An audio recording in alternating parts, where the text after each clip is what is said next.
முருகப்பெருமான் என்றாலே வேலும் மயிலும் வைத்திருப்பார் என்பது எல்லோருக்கும் அறிந்ததுதான். ஆனால் குறிப்பிட்ட சில தலங்களில் வித்தியாசமான கோலங்களில் காட்சி தருகிறார் முருகப்பெருமான். அந்த வகையில் முருகப்பெருமான் வீற்றிருக்கும் தலங்களில் என்னென்ன வடிவில் காட்சி தருகிறார் என்பதை பற்றி தெரிந்து கொள்ளுங்கள். கும்பகோணம் அருகில் அழகாபுத்தூர் என்ற இடத்தில் உள்ள கோவிலில் முருகப்பெருமான் கரங்களில் சங்கு சக்கரம் ஏந்தி காட்சி தருகிறார்.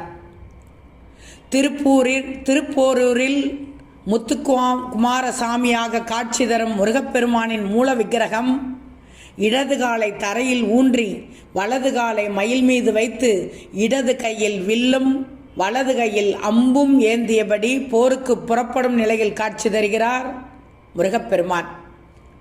நாமக்கல் மாவட்டத்தில் உள்ள பேளுக்குறிச்சி என்னும் இடத்தில் முருகன் வேடன் வடிவில் காட்சி தருகிறார். இந்த வேடன் வடிவ முருகன்